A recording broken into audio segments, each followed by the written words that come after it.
Okay, so thank you for joining me on this one today. I aim to get out a few solo episodes like this over the summer during my time off. And so in this one, I'm jumping into the space of mindset. Understanding how to invest well, in my view, of course, requires an understanding of what money is, how it works, and our relationship with it. So in this one, I'm going to be covering the topic of money addiction. Hope you enjoy. All right, now, if you're new here, my name is Darcy Ungaro. I'm a financial advisor and I help people prepare for a wealthy future. I talk a lot about new and old ways of how to invest and how to build wealth on this podcast. So if you're into that sort of thing, be sure to subscribe. And if you're able to, leave a comment wherever you're listening or watching to me on. Let's get started out. Now, in 2025, you could say we're probably going to have a bit of a challenging year. 2024 was hard, and I'm talking from the perspective of just an everyday person.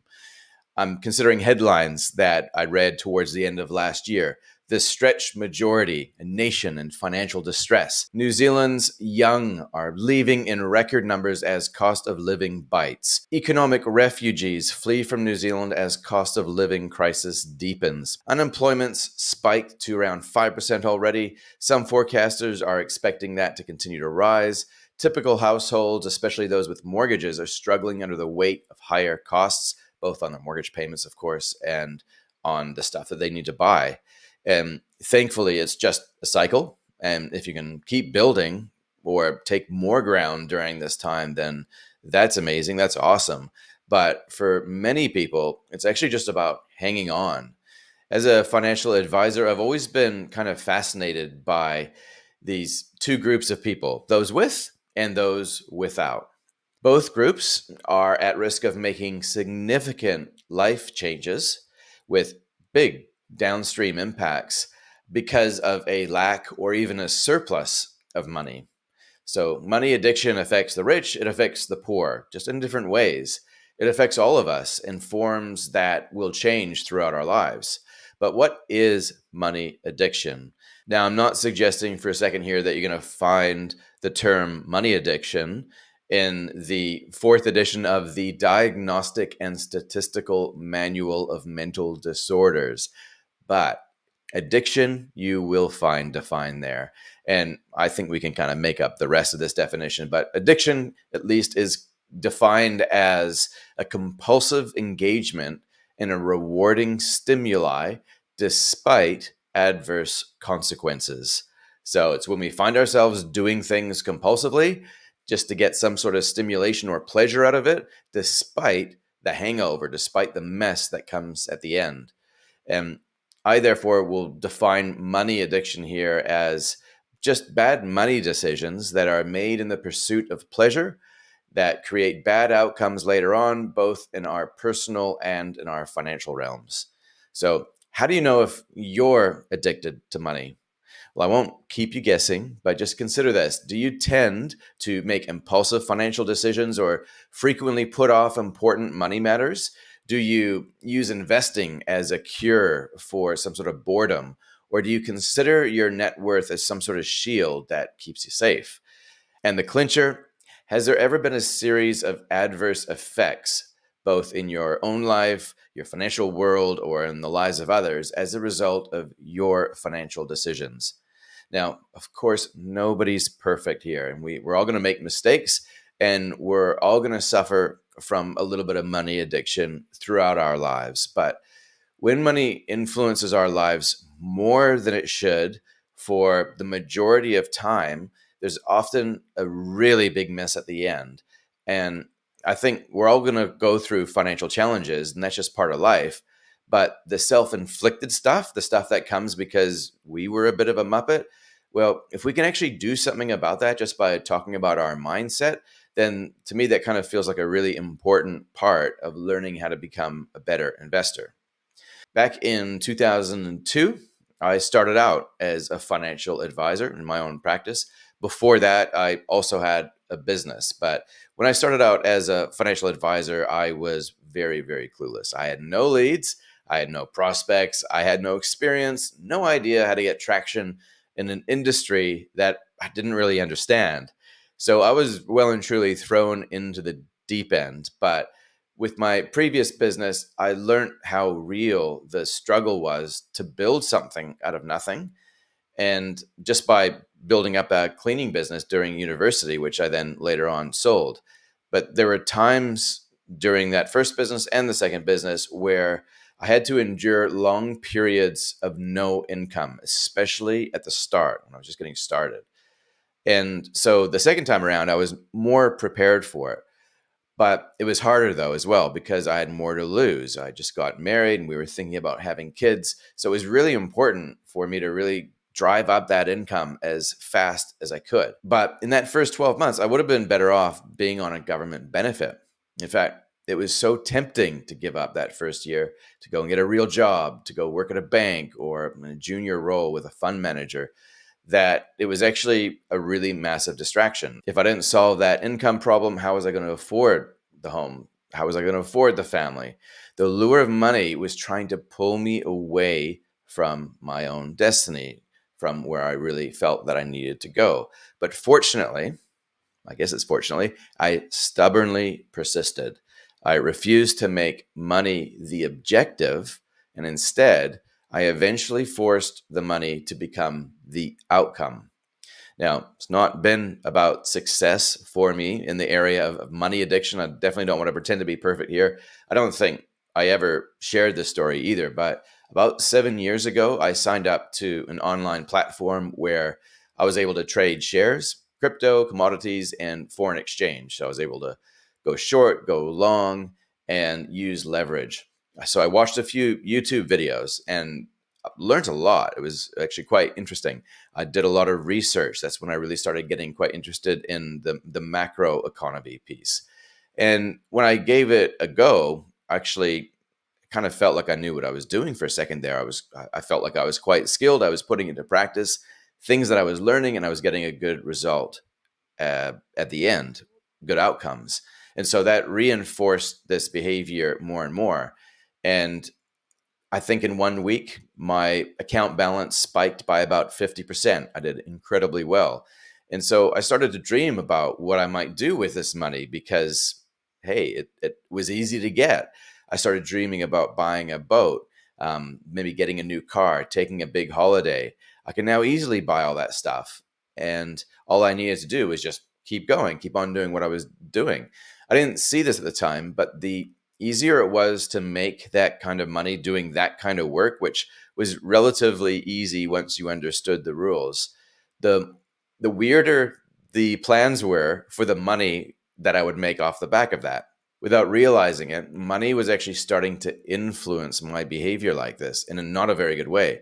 And thinking back upon it now, I was likely hooked on the thrills that came through the act of trading and taking risk and seeing a reward, knowing that I was putting something at stake to get it. And it all kind of came to a head for me anyway on a flight to Fiji with the family 1 year. And I put on a long silver trade with 50x leverage and with most of my account at risk.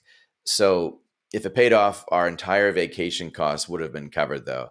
And I'd done my research. I picked the price targets perfectly. No stop losses, no need for that. I was all in. And somewhere along those 3 hours of flight time between here and Fiji, the price of silver, unfortunately, did the exact opposite that I was hoping for. 80% of my account balance vanished in one trade. And I'm not going to lie, I'm not going to suggest that the entire experience was a waste, even though I lost a bit of money here. It wasn't a waste. I learned a lot. And the biggest lesson I learned was just how important a long term strategy was and how easy a money addiction could take root in my own thinking. So I now know firsthand just how hard it is to stay clean. A money addiction caused me to gamble instead of investing. And that's a big deal if you're kind of in it for the long term. But tough times aren't always the result of a money addiction. They can be sometimes, but other times, hey, tough times just happen.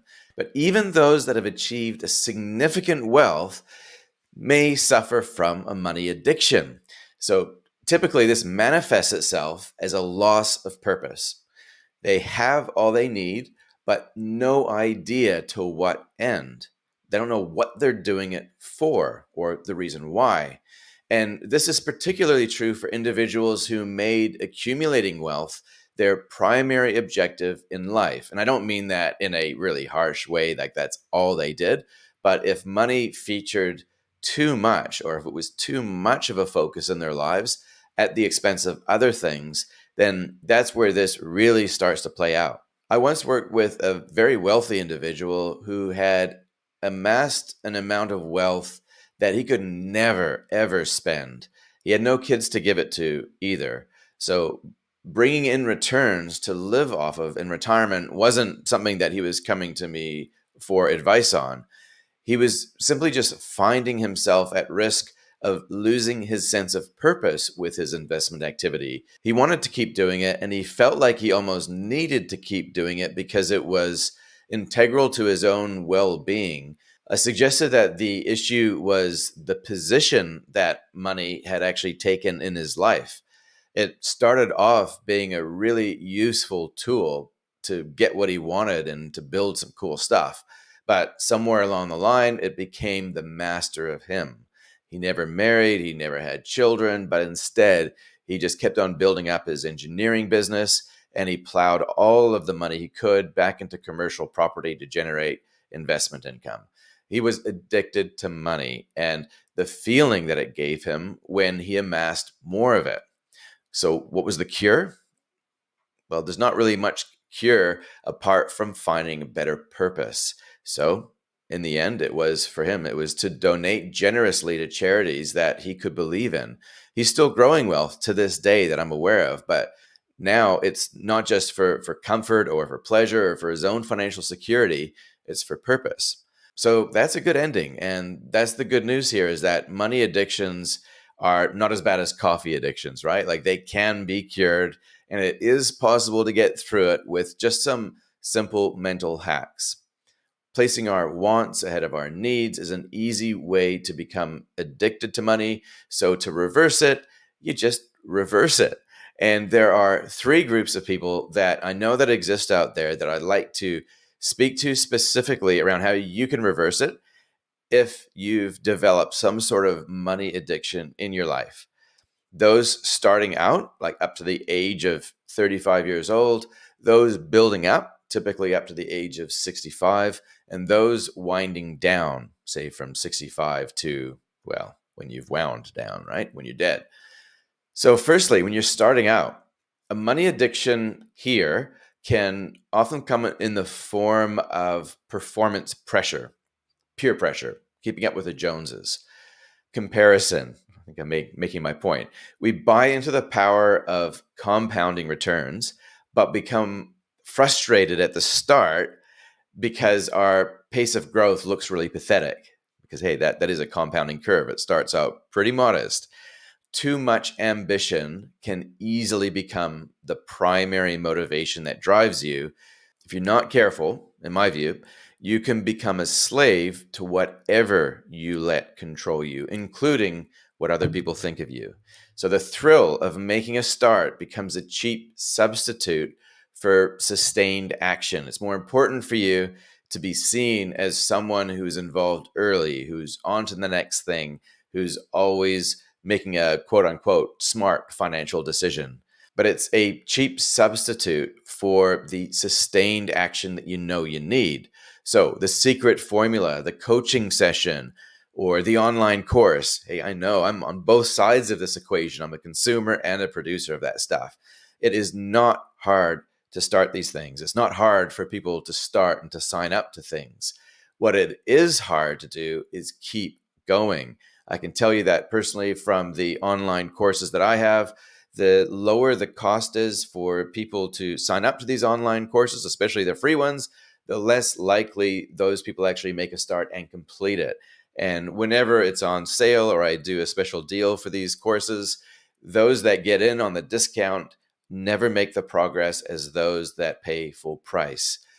Proper progress will cost you, but not up front. It costs you later on. So to stay immune from a money addiction in this starting up phase, all you need to do is just remember that money will always feel hard to obtain when you don't have it early on, but time is on your side. I know it's a cliche, but time really is on your side. The earlier you start, the easier it gets. Hockey sticks, though, are way harder to understand and use than baseball bats. For example, choosing to repay the mortgage aggressively for the instant savings instead of a long term allocation to growth assets. It's probably the best example where you want to do the thing that gives you the immediate impact, which is definitely to repay your mortgage. But the smarter move is often to defer that and invest later on. Of course, the comparison is pretty close, and there's a lot of dynamics going involved there, but it's easy to succumb to the pressure to perform in the here and now, and that's the issue. That might be a sign that the pursuit of money has become too dominant in your life. And not to sound too much like your counselor that you didn't hire, but if you're going to spend your life pursuing money, then you need to spend just as much time on the container as the contents. Often the best strategy for building wealth and avoiding a money addiction is just the slow, steady progress. Just keep going. So, number two, building up. From the age of, say, 35 to 65, we'll call this the building up phase. This is when you're buying the bigger home or renovating or perhaps having children. Maybe you're building up your business or your career. I'm in this zone. Money addiction can manifest differently depending on who you are, what your personality is, if you like. And this is where it gets interesting, especially in relationships. According to Fidelity Asset Management, about 45% of couples argue about money, and as much as 25% of relationships end due to money problems. So that's pretty significant, right? And in my experience, the most common theme in money arguments with couples that I've seen is that one person looks at money as a tool to get stuff built, to get stuff done with. It's an opportunity cost if it's lying around. And the other one looks at money as a source of comfort. It's very important for these people to make sure that there are buffers and there are backup plans and there are structures in place to make sure that if things happen, everything's going to be okay. Each party will want to push for their own objectives. That's natural, I guess, in any relationship. And in the process with the money piece, it can scare the other person into thinking that it will come at the expense of their objectives. And so you get one person seeking the things of comfort, one person allocating towards opportunities, and that can create interesting dynamics. Consider the question of, hey, honey, should we upgrade our home or should we buy an investment property? Now, it may sound like a weakness to have a person that is a little bit difficult to get along with in the money space because they look at things differently, but having a different financial personality can actually reduce the risk of making dumb decisions. You've got a little bit of diversification at play. And that's for another day. But financial challenges are part of life, right? So a money addiction leading to a mess at the end is very different to just going through the normal challenges in life. And these will abound in the building up phase of your life. When you're producing kids, pressure goes on the relationship. You need to make some decisions which have very big financial decisions, often involving your own home. And you're also becoming increasingly mindful of retirement coming up at some stage. So this is a high pressure time.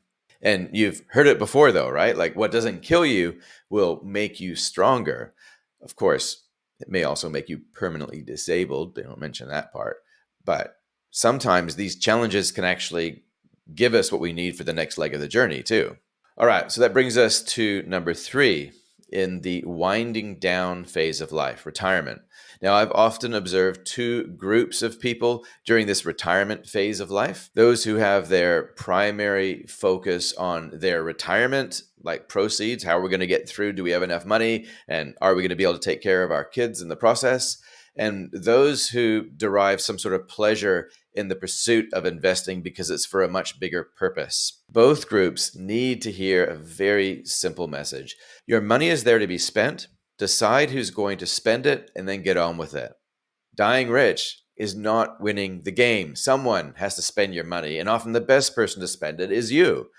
We all remember Ebenezer Scrooge, right? What did he suffer from? In my view, it was a money addiction. It wasn't that he was greedy. Yeah, he was pursuing more and more money, but it was all about how money made him act in the process and the negative choices that he was making in the other areas of his life. Money was in control of him. It was the love of money that Jesus warned us about, not money itself. The purpose of building up wealth is to let it wind down before you die. I know this is hard because spending your money, especially in retirement, when you know what it took to create that money in the first place, it does really represent your own human time and energy all bottled up right there in that investment account or that term deposit. So when you spend it, not only is it kind of like turning your back on the activity that got you there, you're actually spending your life in a way. You know that that money is designed to empty by the time you're dead. So you kind of don't want it to go down. So there's a lot of psychology that's going on here, which makes it hard for people to actually genuinely enjoy their retirement when they get there. To avoid a money addiction, the best advice I can give you is to visualize what it's going to be like spending your money before you actually get to retirement. This will require a significant mindset shift. And that's kind of the whole point. That's why you're making sacrifices and doing without today to prepare for it. So it makes sense that you enjoy it when you get there. The goal, of course, is to make money a servant to you in all of this, not a master. But when you're starting out, money will tempt you to move faster than you ought to for that stage in life. And when you're building up, it'll tempt us to fall out of balance with what's really important.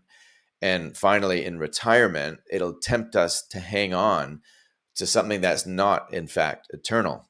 It can be really exhausting getting to the starting line. It can be really exhausting just making a start, doing a budget, setting up investment accounts, and actually sticking to those decisions.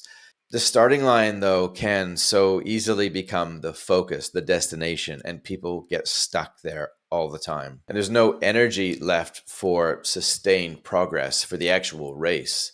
Our emotions only produce resolutions, whereas our intellect produces revelation. And a revelation is just like a deep understanding. It's a realization of something. And in my imagination, I kind of think of it as new wires connecting in your brain and new thoughts and perspectives forming, which are the prerequisite that you need before actual change happens in your life. I believe it happens when you have a much deeper appreciation of what money actually is, how it all works, and then what your relationship is to it. Especially at the moment and over the next 5 years, I'd suggest that it's really important to understand how money is changing and becoming more digital. And many of us might view money as our local currency: the US dollar, the British pound, the Canadian loonie, the New Zealand kiwi, the Kiwi dollar. These are all just examples of currency, though. These are all forms of money that are issued and more or less controlled by the state. It's a horrible, inefficient form of money. And the reason why it's so horrible is simple. If you borrow it, well, you're at the mercy of an interest rate. Money is literally controlling you and controlling how much money you have left over to spend on other things that you need. If you save in it, well, we know that the loss of purchasing power far exceeds the consumer price index, or the CPI, the rate of inflation that we're told.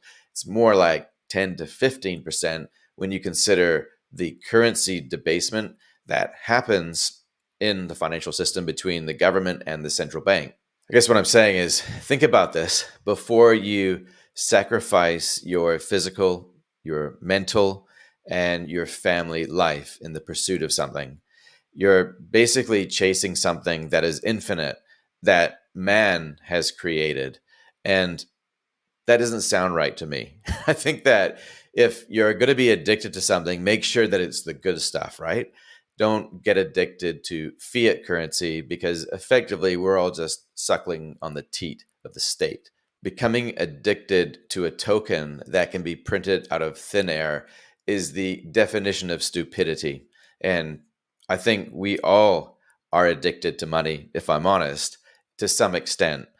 perhaps in a way that we're addicted to water. We kind of need it to survive, right? But it's a little bit twisted in the world when we're addicted to something that is a counterfeit of the real thing, scarcity. There's no other container more appropriate for your human time and energy as a form of scarcity. Physical precious metals and Bitcoin that you can custody in your own wallet are the ultimate standards of self custodied wealth. And any investment portfolio that's designed to be suitable for the new world should have some sort of allocation towards this type of savings technology. If that's something that you'd like to discuss further, then please check out the details on how to make contact with me in the notes. But that's it for this one today on money addiction. I hope you got something out of it. Obviously, it's not a real mental illness, but hopefully that made sense to you. We'll catch you in the next one.